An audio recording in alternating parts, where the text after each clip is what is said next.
Hi hello नमस्ते, मी पूजा.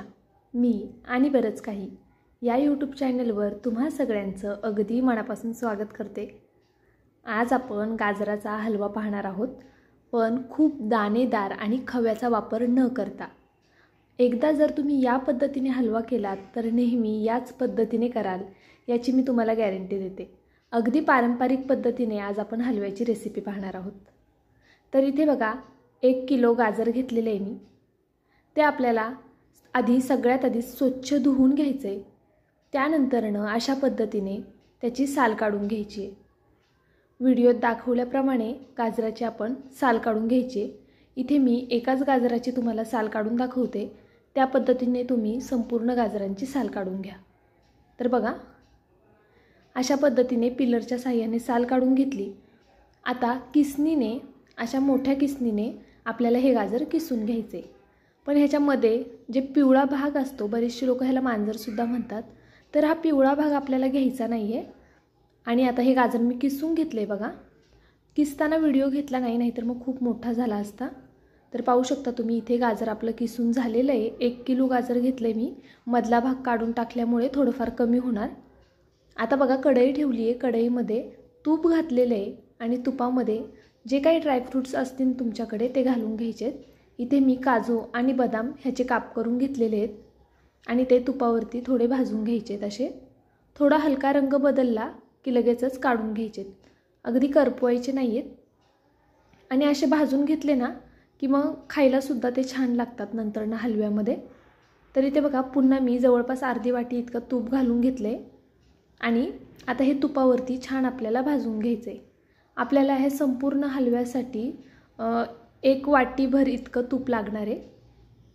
तर पाहू शकता तुम्ही अशा पद्धतीने छान हे परतवून घ्यायचे.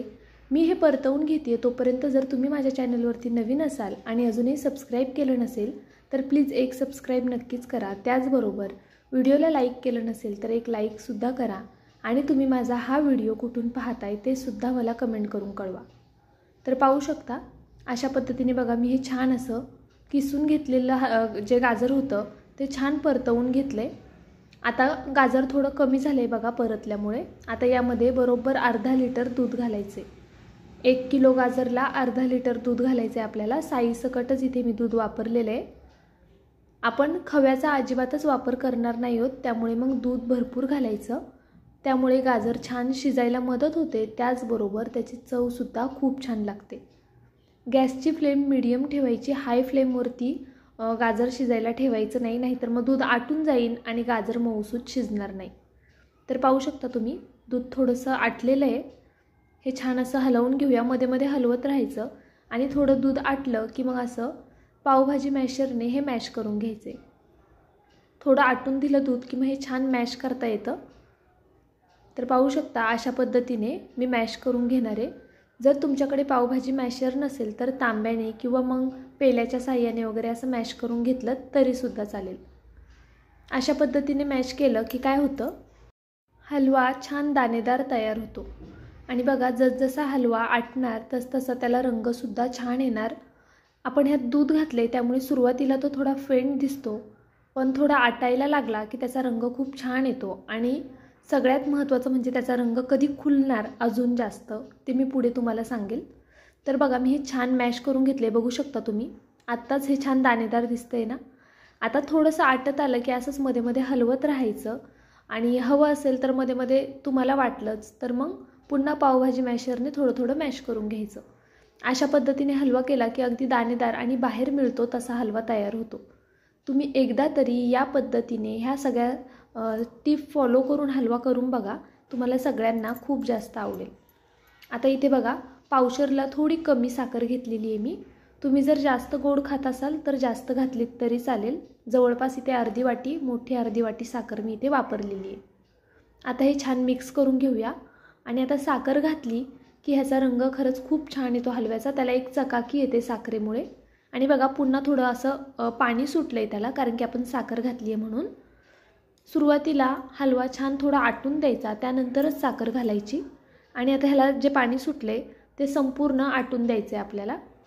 पण एकदा साखरेला पाणी सुटलं की लगेचच त्यामध्ये ड्रायफ्रूट घालून घ्यायचे आणि हे सगळं छान मिक्स करून थोडासा गॅस मोठा करायचा, अगदी फास्ट गॅसवर नाही, मीडियम टू हाय फ्लेमवर आपल्याला हे छान परतवून घ्यायचं आणि सतत हलवत राहायचं, नाहीतर मग हलवा खाली लागू शकतो। ह्याच्यामध्ये खूप महत्त्वाची एक स्टेप आहे जी आपल्याला पुढे करायची आहे, त्यामुळे व्हिडिओ शेवटपर्यंत नक्कीच पहा। तर बघा, इथे आता मी वेलची पावडर घातली आहे, कारण की आपला हलवा बऱ्यापैकी आटलेला आहे, पण अजून आपल्याला हा आटवून घ्यायचा आहे, तर तो खायला जास्त छान लागणार आहे। त्याच्यामध्ये जमेल तितका ओलावा कमी राहिला पाहिजे, तशा पद्धतीने बघा हे छान मिक्स करत थोडा गॅस मोठा करून हे कंटिन्यू असं हलवत राहायचं। आणि जो महत्त्वाचा जिन्नस घालायचा आहे तो पुढे घालूयाच, पण तोपर्यंत जर तुम्ही अजून माझ्या व्हिडिओला लाईक केलं नसेल तर प्लीज एक लाईक नक्कीच करा। त्याचबरोबर तुम्ही माझा हा व्हिडिओ कुठून पाहताय ते सुद्धा कळवायला विसरू नका, आणि जर नवीन असाल तर सबस्क्राईबसुद्धा करा। पाहू शकता तुम्ही किती छान बघा आटलेला आहे, बऱ्यापैकी हलवा आपला छान आटलेला आहे। आता जे महत्त्वाचं जिन्नस आहे ते घालून घेऊया, ते म्हणजे तूप। तर हे तूप मी छान कडकडीत गरम करून घेतलेले आहे बघा, अर्ध्या वाटीला कमी आहे, तुम्हाला हवं तर तुम्ही जास्तसुद्धा घालू शकता। आता हे तूप आपल्याला छान असं ह्याच्यावरती ओतून घ्यायचं आहे, छान कडकडीत गरम करून घ्यायचं तूप, आणि त्यानंतर ना या हलव्यावरती ओतायचं। ह्या तुपाचा असा जरा तडका बसला ना ह्याला, ती फोडणी दिली ना की खरंच खूप छान होतो हलवा, त्याची चव कितीतरी पटीने बदलते। तुम्ही यापूर्वी जर असं केलं नसेल तर एकदा नक्की करून पहा। आता ह्याचा गाजरांचा सीझन आहे, त्यामुळे हलवा खरंच बहुतेक वेळा बऱ्याचदा केला जातो, त्यामुळे एकदा तरी या पद्धतीने करा, तुम्हाला सगळ्यांनाच खूप आवडेल याची मला गॅरंटी आहे।